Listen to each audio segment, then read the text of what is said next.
So,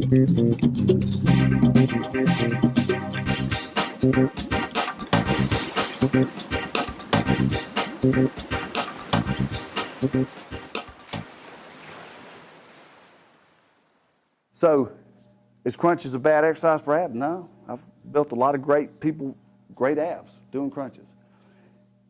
Sit-ups are great if you want to build your hip flexors. I skipped over that. That's what they do. The hip flexor runs from here to up in here underneath. That's cool. Statically, you work your main abdominals, and if you twist, you get into obliques. Twist on that, sooner or later you're going to hurt your back. So what's a better way of doing it? I call it anti-movement. And how many of you are old enough to remember isometrics were big? So all this is basically bringing this stuff that was around in the 50s, literally, back around. It's come back around, and we're using it for core training.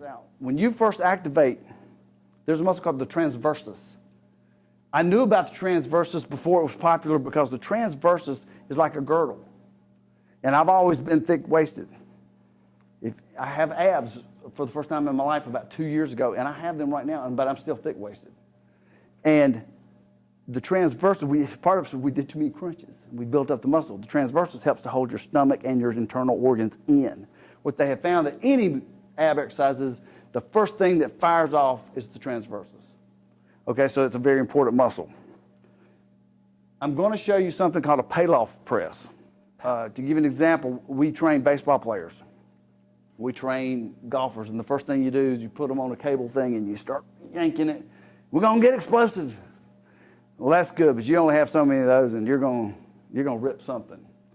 So what we have found is we can train them without doing it, doing the anti-movement, and still, when they step out on a baseball field or a golf course, the explosiveness is there. All right, so the first is a Pallof press, and this was pretty, I think everybody's probably even aware of this. And all that is inside hand on a D-ring. You want to squat down a little bit, and you have to like your core because what's coming is it wants to do this real bad. And all I'm doing is resisting it. Now, there are 3 ways to approach this. And on this, I'd start out with 25 or 30 pounds. Ladies start out with 15 or 20. You don't need much weight on this. Because what we're going to do is, we used to do these, when we first started doing these here 3 or 4 years ago, we would press it and hold it, okay? Now what we're doing is like 3 sets of 10 seconds. Hold it for 10 seconds. By holding it longer, and I defy anybody in here not to feel this, I don't care how trained you are, after about 5 seconds, you can literally feel your obliques just kind of, they kick in. You finally go, oh, that's what an oblique is, all right? So you can do that. You can also do kind of like what we do with planks, and I'll show you that in a minute, and hold it for one set of 30 seconds. If your endurance is good. A lot of that is personal. We have a lady that trains with Pam that she's been friends with since they were 12, who's done very little working out in her whole life. I teach them planks. I can go about a minute and start shaking like a leaf. This woman could take a nap like that. I've never seen anything like it. She is a plank freak. And I mean, she was designed by God to do planks. For whatever reason, that's what she does. Because she'll be talking just as steady, and I'm making the other ladies do another round or something. How long have you been down there? I counted to 60 real slow, you know.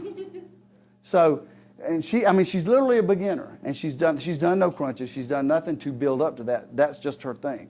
So that's why I said you could use a more weight and hold it for 10 seconds and rest and do 3 sets of 10. Or if you like her and you have crazy endurance, you could hold it for 30 seconds. The other benefit, and all of us are big into this, is get more bang for your buck. Compound movements over isolation movements. That exercise also, whatever side you're working, like just then when I did it, you can feel your chest, the inner part of your chest kick in. So you feel your entire core and your chest.